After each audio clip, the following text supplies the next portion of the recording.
Jeffrey in Philadelphia. Jeffrey, you're live with Eric and V. Hey, Eric. How you doing, V? I'm doing good. How are you? We're doing well. What's up, man? What would you like to talk about?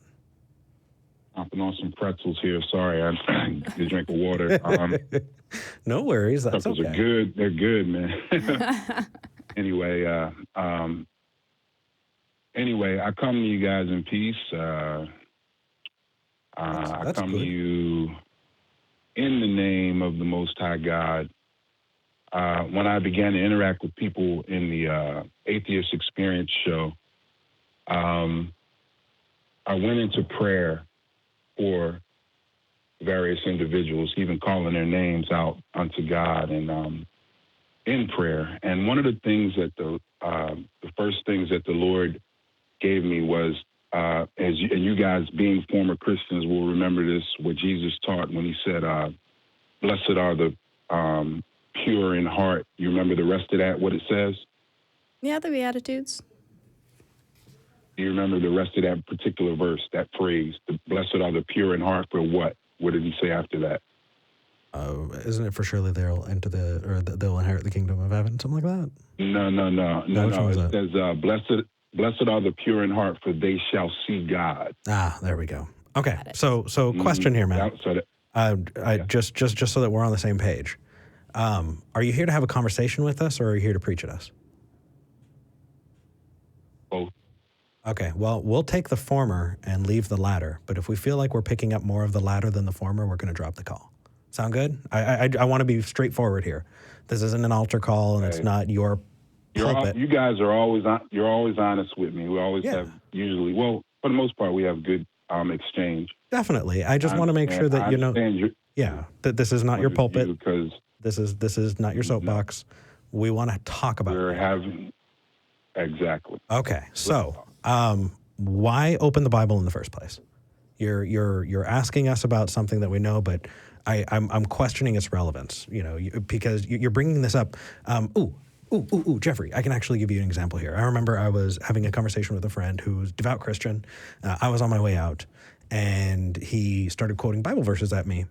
And I brought him, some things that didn't make sense to me. And he said, well, that's just for God to know, and you'll find out after you die. And he said, but what you have to remember is that it's divinely inspired. And I looked at him and I said, well, but that's what we're arguing about. I don't think it's divinely inspired.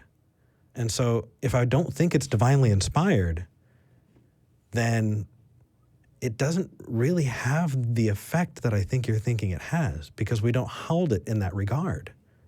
And if we're not holding it in that regard, then you're casting your pearls before swine. So the question is, why should we hold it in that regard? Because it's true. You're interested in truth, right? Yes. How do we know that it is true? First, you're going to have to read it. You're going to have to pay attention to it. If that's the first thing. And if you out of hand say, look, I'm not even going to read this because what I've read so far, I don't understand it. And guess what? It don't make any sense to me. So guess what? I'm throwing it behind me, and that's it. Are you assuming that's what we did? No, I'm not assuming anything. I'm just saying if that is the case, okay, right, there's no way that you can. Well, that's not first step. I can tell you that's not the case for me. I read it. Right. I tried to read it with an open heart. I read it as a Christian, and I read it as an atheist. So let's toss that out, because we don't want to write the other person off for assumptions, right? Like, you wouldn't want to assume, you all just hate God, so otherwise that's just ending the conversation. I'm going to ask the question directly as it stands right now for V and for Eric as well. With regard to the Bible, you pretty much have tossed it behind you. Is that an incorrect assumption on my part? Yes, actually, I was at a bookstore yesterday looking for a copy to buy. I got my Bible right here. Oh, cool. Yep. Cool. Now, the question is, why do we have it? Right. What is the use that we get from it? Well, you would have to answer that question. Absolutely. What use do you get from it? I didn't know if you had a presupposition. I wanted to give you an opportunity because maybe that could be something we could dispel here. We didn't. We're dialed. I'm sorry. Go ahead. No, there might be a bit of a delay. That's all right, man. Well, I'll tell you.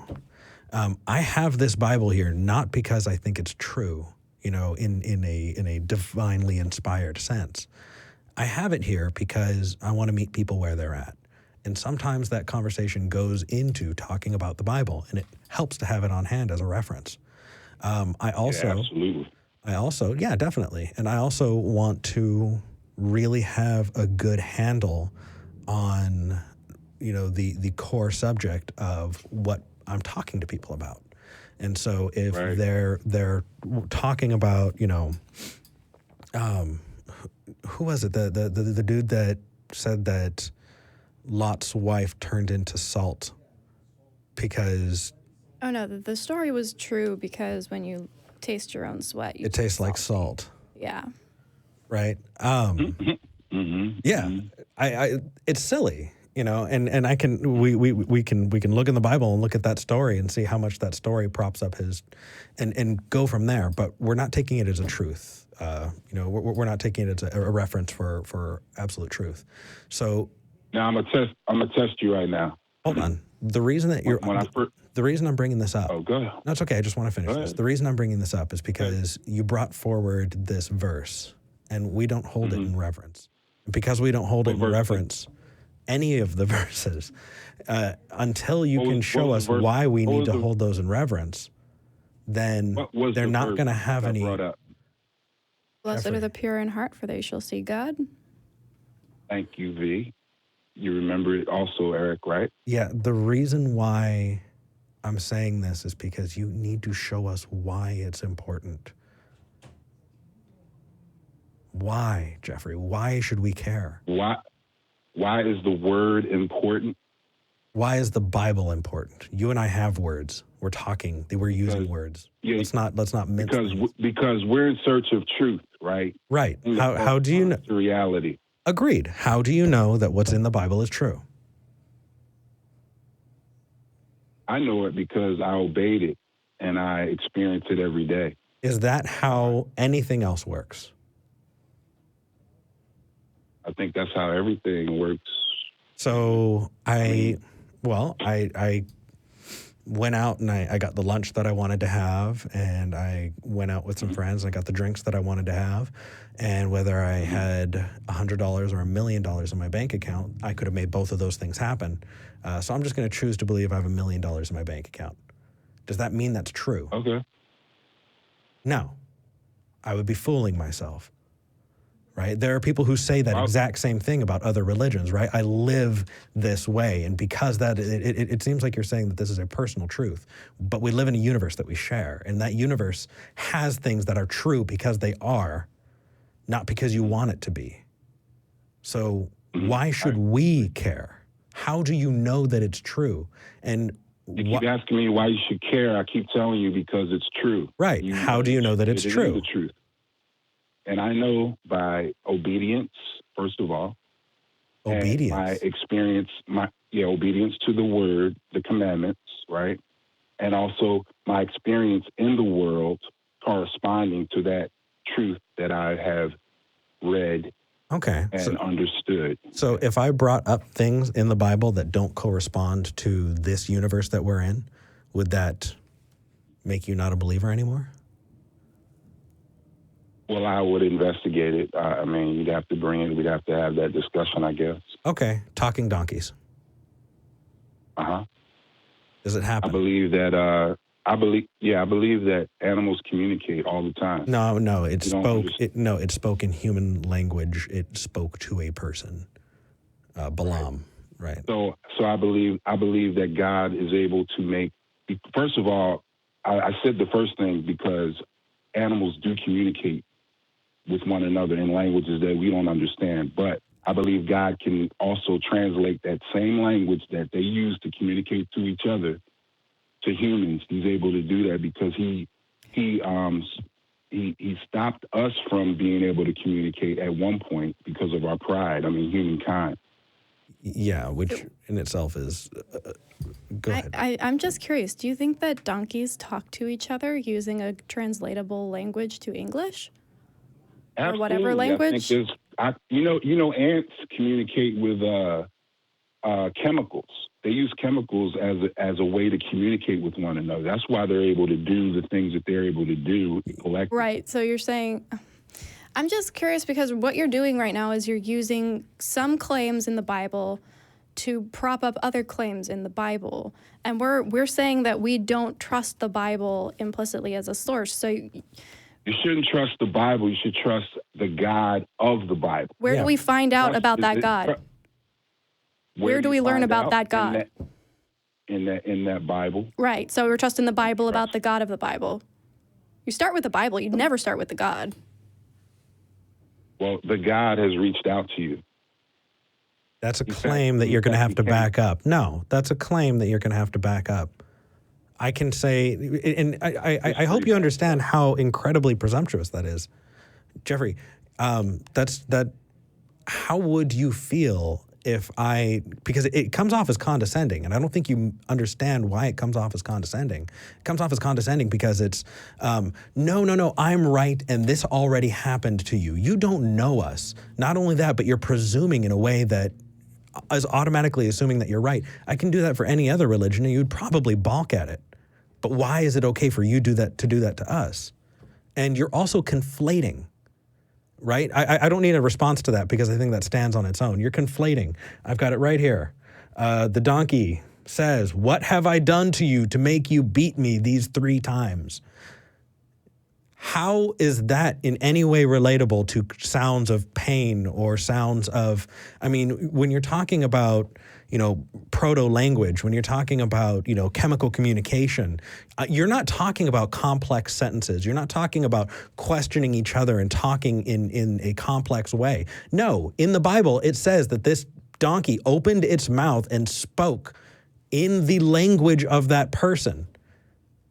Right? And so if the answer is, well, God just magicked it, then it sounds like there's no way that you could ever be wrong. Well, if I don't know, God just magicked it. But you said, no, my experience, right? You're saying your experience in the world correlates to what's in the Bible. You can see that the world is definitely the one that's described in the Bible because there's a one-to-one, But when I point out a problem, that problem is just hand waved away with magic.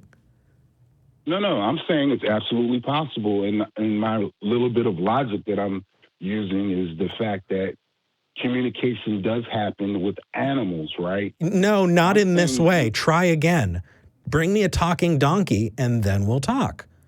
Until then, your Bible does not correlate to this universe.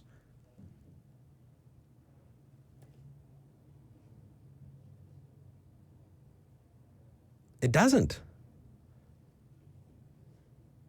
Well, I just believe in a God who's able to do things that man is incapable of doing. Like it's beyond he can do. In fact, Jesus said all things are possible with God. All things. Okay, so all things. That's very poetic, and I understand that can be inspiring because that was inspiring to me at one time. Mm-hmm. But the question is can something be so inspiring that you think it's true just because it's inspiring? Well, no, because that's how we get dictators. That's how we get, horrible people in power who use inspiring speech to manipulate masses. We need to have better reasons. You need to have better reasons. Jesus, the one that I'm following, he inspires me to reach out to both you guys in love. I don't think so, Jeffrey. I think that you want to reach out because you found something that makes you feel wonderful and you honestly, truly believe it. And there is a call to action in the Bible. It ain't me. Eric, it isn't you. Not me. No. Well, if that's not you, then unfortunately, Jeff. The love. No, Jeff. See, here's the problem, man. Is I don't like talking to third parties here. If your Jesus wants to talk to me, he can call. But if you're going to talk to me, I want to talk to you. Oh yeah, ambassador. We were sent forth as ambassadors of heaven, to make reconciliation. You guys are estranged from God because of sin. What a horrible presumption. How and why? Do you not understand what a just condescending presumption that is? You have no idea who I am. You have no idea why I do things. And yet you're holding to a doctrine that tells you that you can make that condescending statement. And call it love, no less.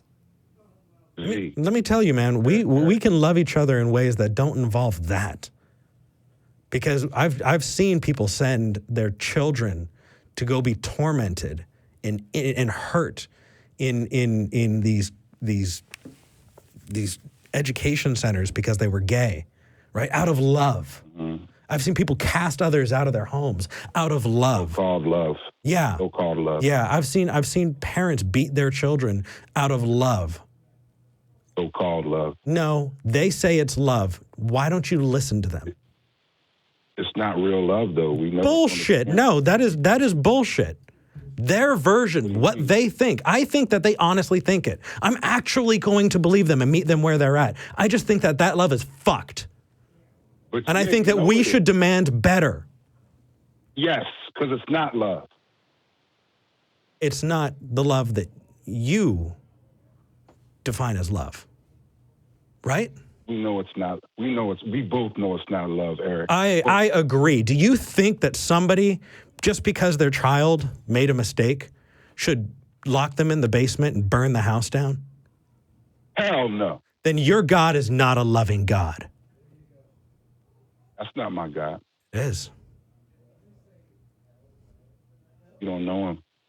Do you believe in hell? Yes. Then it is. Anyway. Well, that's a huge. I'm saying yes. Anyway. But it's a huge. It's a huge. That's a huge discussion. Well, it's a discussion that I think that you are on the right side of. Well, you can because I think that you showed that you have a better morality than your God, and I applaud you for it. Anyway. I think the God that you're referring to is a caricature. It's not. It's a slander against the true God. No, it's not. No, it's not. It is. Hold on a second. That's out. You agreed that hell is a thing, right? You said I said if your child did something wrong, would you lock them in the basement and burn the house down? I think that's actually much more ethical than burning them forever and not allowing them to ever perish, right? I honestly think that it's a sick. Check this out, Eric. Hell is our heaven and hell is our affections. What do you? No, then you're not listening. Affection? Yeah, then you're not. You're not. No. Sorry, dude. Where is that in the Bible? So we've got the Bible right here. We can check. Right. That's the reference. Like what? About hell? Yeah, about. I mean, dude, I've been there. I was right there where I was like, you know what? My version of God does not gel with this thing that I read about in the Bible that the majority of Christians believe. So I'm going to do fucking somersaults, bend over backwards, trying to justify hell and that concept in my head because I was the moral person reading a book that was behind the times, and I was trying to make it fit into my worldview. And that's what you're doing right now. You are trying to make the Bible fit your worldview. And the awesome thing is, Jeffrey, I'm trying to make the Bible fit my worldview. Yeah, you have your own worldview. You're trying to pull the Bible along with you, but you're already beyond it. My worldview is informed by the Most High God, the creator of all things. If that was true, I think you would have answered me differently earlier. But let's take some time and think about it and give a call back, because I think that we covered a lot. Oh, we did. I love you guys still. Yeah. And guess what? I think you do because you're a decent person and you honestly believe what you're saying. That's okay. Take care, brother.